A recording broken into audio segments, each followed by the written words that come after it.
Bonjour à tous, donc on est parti pour un nouveau tour de magie. Donc ce tour de magie sera quand même assez impressionnant, il sera quand même pas mal.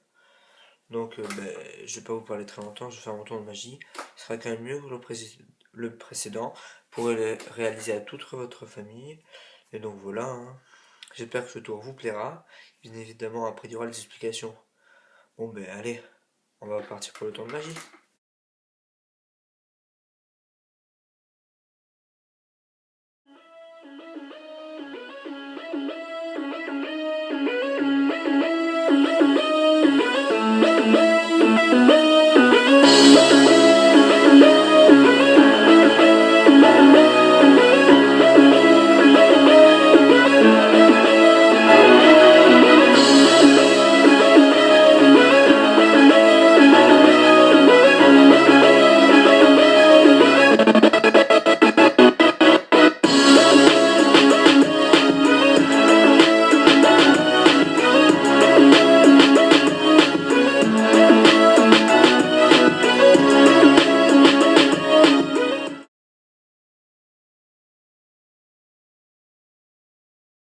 Donc c'est bon, on va pouvoir démarrer notre tour de magie.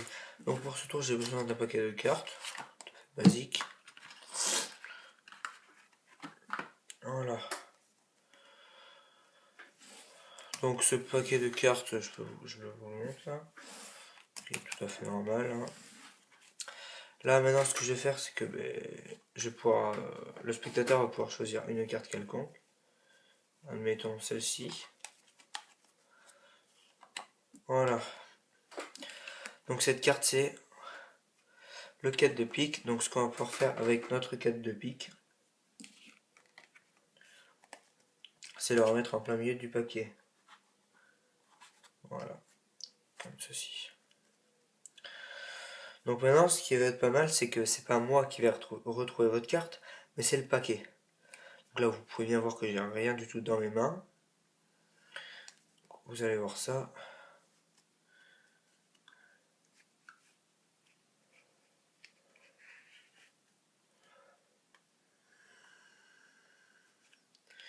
Et voilà. Donc on peut voir que la première carte a changé, donc elle s'est mise face vers nous. Mais on va pouvoir voir qu'il n'y a pas que la première carte, car toutes les cartes sont mises comme ça. Sauf une seule, qui est la carte choisie. Donc voilà. Pour ce petit tour de magie, j'espère qu'il vous aura plu. On va quand même passer aux explications. C'est bon, donc on va pouvoir commencer nos explications de notre tour de magie. Donc pour ce tour, besoin d'un paquet normal, avec aucune carte truquée. Voilà.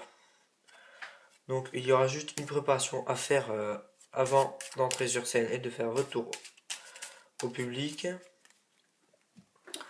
Il faudra prendre la dernière carte du paquet, donc vous pouvez le mélanger avant, ça on s'en fout complètement. Excusez-moi, vous avez juste à prendre la dernière carte et la retourner.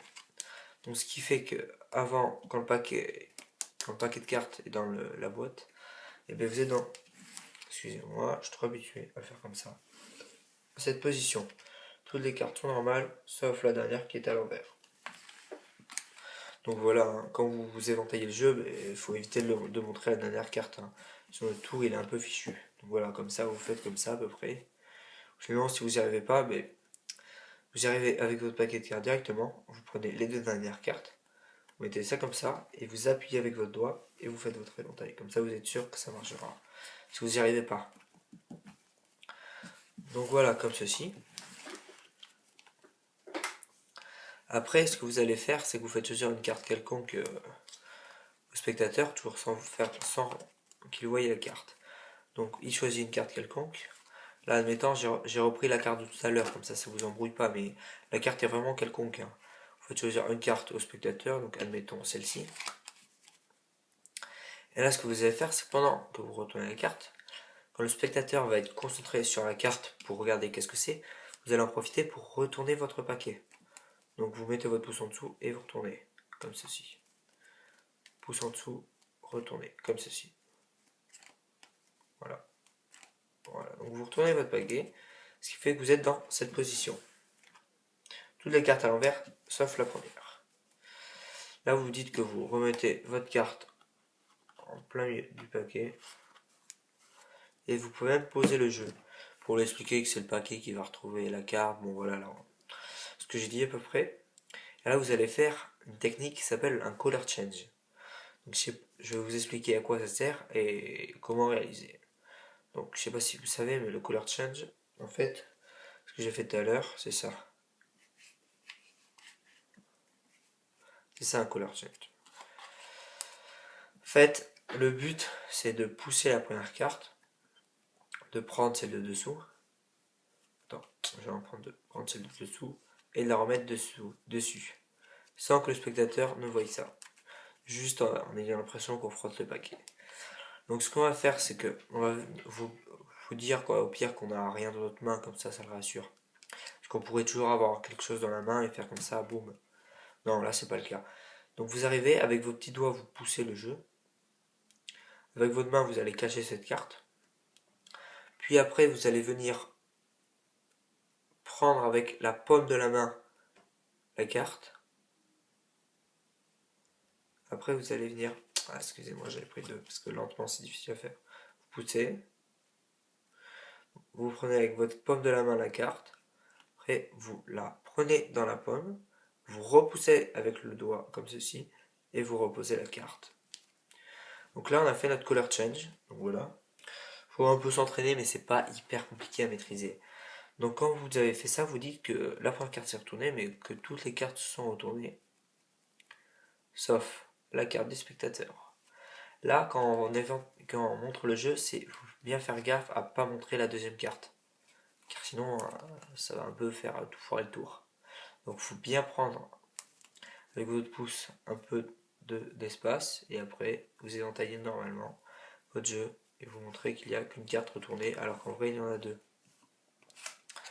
Donc voilà, après que vous ayez fait ça, vous pouvez remontrer comme ça, remontrer en éventaillant, mais évidemment pas en éventaillant normalement, en éventaillant sans finir l'éventail. Donc on éventaille, au lieu de le finir, mais on lâche. On ne finit pas notre éventail. Après avoir fait ça, vous dites voilà, c'est magique, voilà. Donc j'espère que cette vidéo vous aura plu, dites-moi dans les commentaires et à la prochaine pour un nouveau tour de magie. Allez, salut!